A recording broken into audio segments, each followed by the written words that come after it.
नारीवेट्टा समीक्षा। टोविनो थॉमस ने व्यवस्थागत उत्पीड़न पर एक सशक्त फिल्म बनाई है।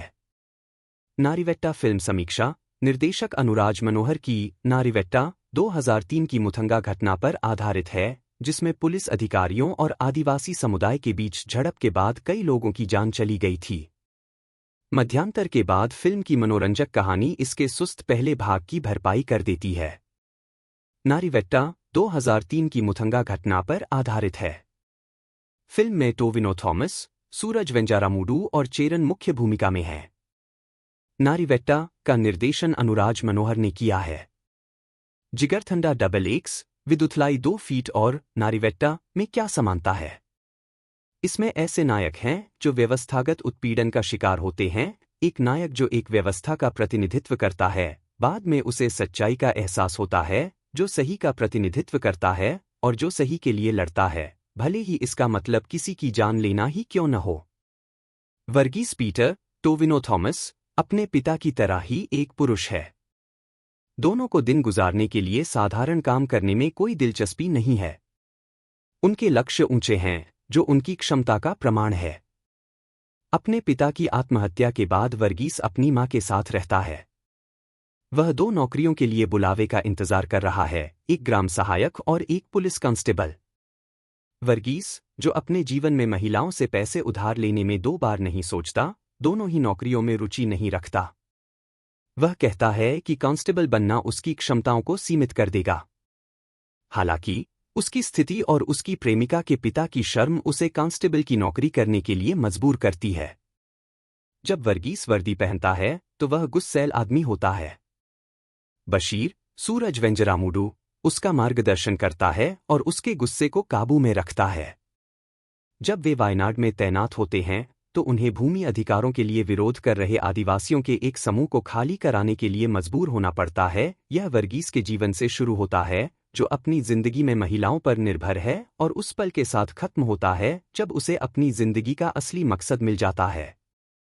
हाल ही में मलयालम सिनेमा ने पुलिस थ्रिलर के जरिए इस मामले में नया मोड़ लिया है।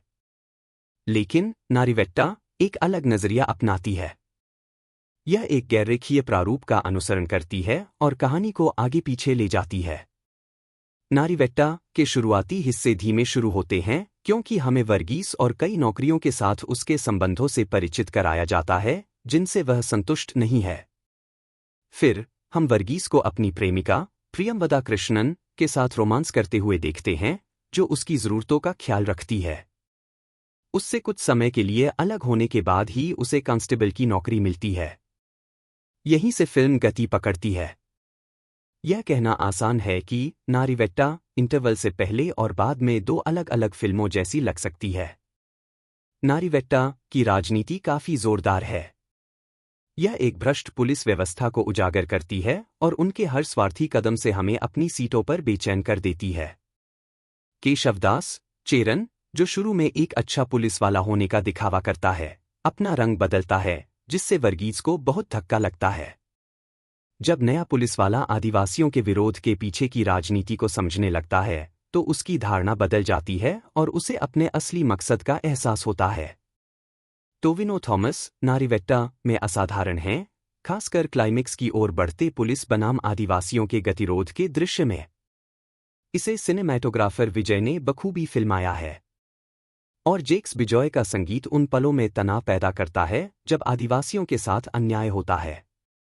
सहानुभूतिपूर्ण बशीर के रूप में सूरज वेंजरामुडू यह विश्वास दिलाते हैं कि कई भ्रष्ट पुलिस वालों के बीच अच्छे पुलिस वाले भी हैं।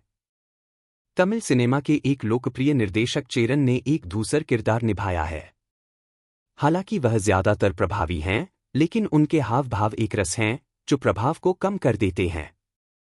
नारीवेट्टा के जरिए फिल्म निर्माता ने पुलिस की बर्बरता को ऐसे दृश्यों के साथ उजागर किया है जो हिरासत में यातना और अवैध हिरासत पर प्रकाश डालते हैं।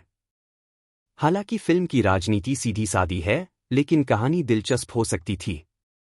नारीवेट्टा को 5 में से 3 स्टार